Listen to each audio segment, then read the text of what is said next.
Halo semuanya, selamat datang di sesi penjelasan kita kali ini. Hari ini, kita bakal mulai sebuah petualangan sejarah yang benar-benar luar biasa.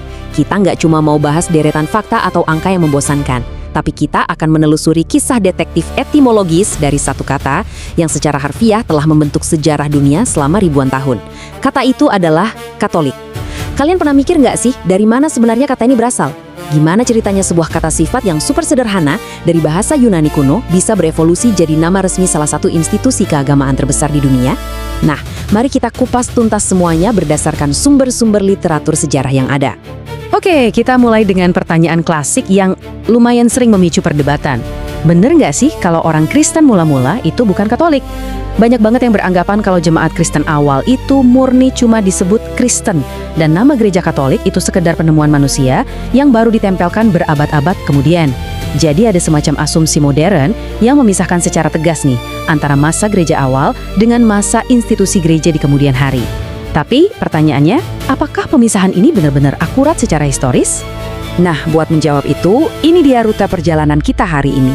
Kita akan bahas miskomunikasi gereja mula-mula, lalu melihat sejarah suksesi dari Yesus dan Petrus, momen pertama kali kata Katolik dicetuskan oleh Ignatius, peran Santo Agustinus dalam melawan bid'ah, sampai akhirnya bagaimana kata ini resmi dipakai sebagai nama agama.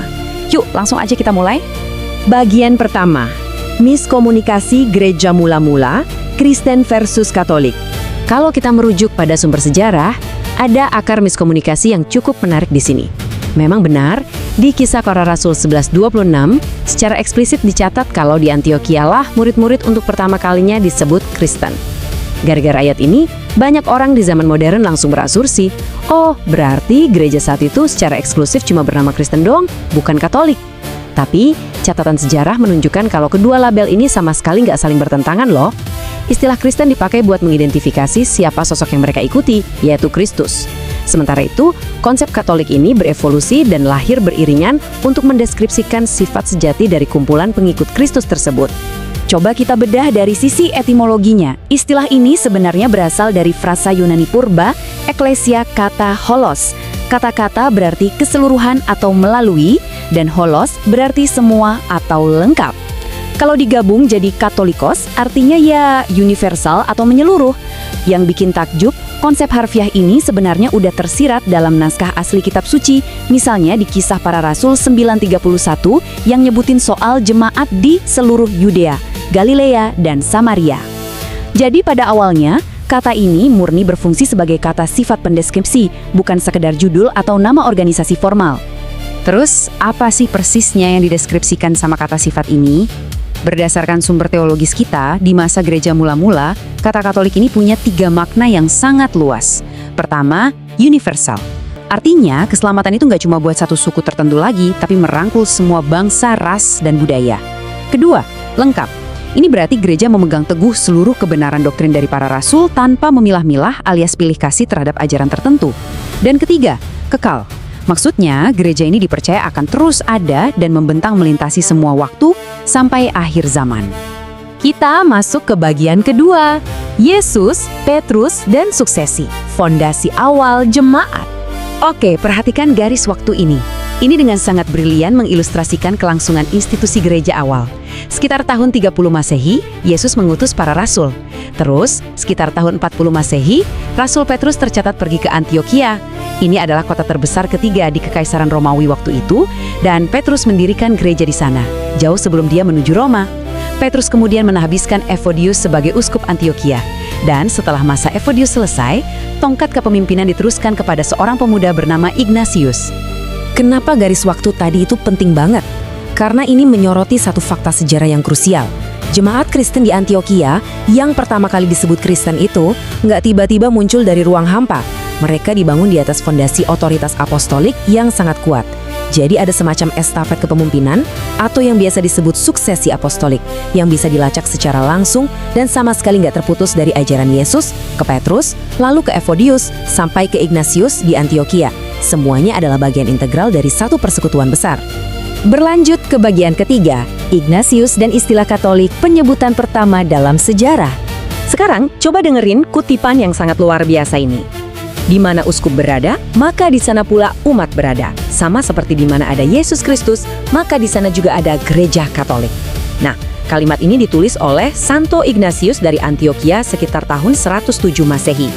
Pas dia lagi dalam perjalanan menuju Roma untuk mati sebagai martir. Ini dia penemuan besar kita. Ini adalah dokumen tertulis pertama dalam sejarah dunia yang diketahui secara eksplisit menggunakan frasa gereja Katolik. Kok bisa tiba-tiba Ignatius pakai istilah itu? Gini konteksnya. Ignatius ini bukan orang sembarangan ya, sumber sejarah mencatat dia adalah murid langsung dari Rasul Yohanes dan ditahbiskan oleh para rasul. Di masa itu, gereja mulai diserang sama aliran bid'ah atau ajaran sesat kayak Docetism dan Gnosticism. Mereka ini menolak kalau Yesus itu sungguh-sungguh lahir secara fisik. Nah, Ignatius menggunakan kata-kata Katolik untuk menarik garis pembatas yang super tegas. Kata itu jadi penanda khusus buat mereka yang masih memegang ajaran murni dan utuh dari para rasul untuk membedakan mereka dari kelompok-kelompok pinggiran yang mulai menyelewengkan ajaran Kristus.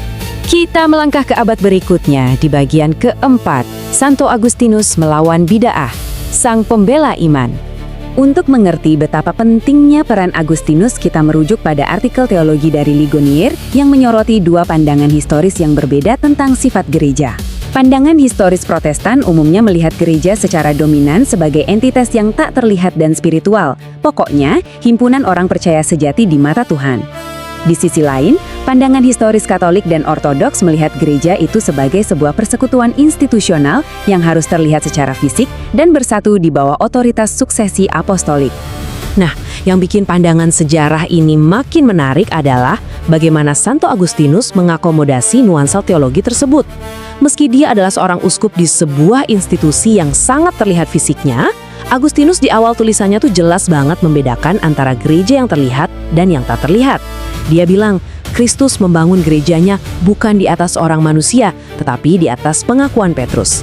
Agustinus memperingatkan kalau banyak orang yang udah dibaptis dan duduk manis di gereja yang terlihat, tapi secara spiritual, hidup mereka mungkin belum tentu mencerminkan pertobatan yang asli. Tapi di saat yang sama, Agustinus juga berjuang mati-matian mempertahankan visibilitas institusional gereja Katolik ini. Ada kutipan legendaris dari polemiknya waktu dia melawan aliran bid'ah Manikeisme. Dia menyoroti sebuah ironi yang lumayan kocak sebenarnya. Dia bilang, walaupun semua penganut bid'ah itu pengen banget disebut Katolik, tapi kalau ada orang asing nanya di mana letak gereja Katolik, gak bakal ada satupun dari penganut bid'ah yang berani nunjuk kapel mereka sendiri. Maksudnya, secara publik, nama prestigius itu memang cuma merujuk pada satu institusi bersejarah yang spesifik. Jadi, Agustinus benar-benar mempersenjatai kata Katolik ini sebagai tameng pelindung iman. Argumen utamanya simpel. Kelompok bid'ah yang misahkan diri itu sama sekali nggak punya hak sejarah buat pakai gelar universal tersebut. Di tangan Agustinus, nama Katolik ini diubah jadi penanda eksklusif gereja asli. Kata ini membedakan secara tegas mana gereja universal yang terlihat dan mana sekta-sekta pecahan. Fungsinya jelas, yaitu buat memastikan umat awam nggak bingung dan tetap terikat pada otoritas ajaran apostolik yang murni. Masuk ke bagian kelima, penggunaan resmi nama Katolik. Dari sekedar deskripsi menjadi gelar tetap. Biar gampang, kita lihat 3 tonggak sejarah utama di mana terminologi ini mengalami pergeseran fungsi secara besar-besaran. Kita punya maklumat Tesalonika di tahun 380 Masehi, lalu skisma Akbar di tahun 1054 Masehi, dan puncaknya gejolak besar reformasi Protestan di abad ke-16. Titik balik yang pertama itu di tahun 380 Masehi. Kaisar Theodosius pertama mengeluarkan maklumat yang secara hukum menjadikan kekristenan sebagai agama resmi Kekaisaran Romawi. Yang menarik, maklumat itu secara spesifik menekankan soal ortodoksi Katolik. Ini momen yang super monumental loh. Kenapa? Karena ini adalah salah satu langkah besar pertama di mana istilah Katolik mulai diinstitusionalisasikan secara absolut pada tingkat kelembagaan negara. Terus, lompatan krusial berikutnya ada di tahun 1054 Masehi, di peristiwa yang dikenal sebagai skisma Akbar. Di momen ini, kekristenan pecah kongsi jadi 2, timur dan barat. Akibatnya, wilayah timur mulai lebih condong pakai identitas ortodoks, yang berarti ajaran yang lurus sebagai pembeda utama mereka. Sebaliknya, wilayah barat yang tetap bersatu dengan tata suci di Roma justru semakin bersandar dan melekat pada kata Katolik sebagai nama resmi atau proper name mereka. Nah, finalisasinya terjadi di abad ke-16 saat masa reformasi bergulir. Waktu berbagai kelompok Protestan mulai memisahkan diri dari otoritas kepausan, lanskap bahasa dan penamaan itu berubah secara permanen. Di titik inilah, kata Katolik benar-benar bergeser statusnya dari yang tadinya cuma kata sifat umum, mengeras menjadi nama diri atau proper noun yang definitif. Itu jadi nama formal yang eksklusif dipakai buat membedakan institusi Roma dari denominasi-denominasi Protestan yang baru bermunculan saat itu.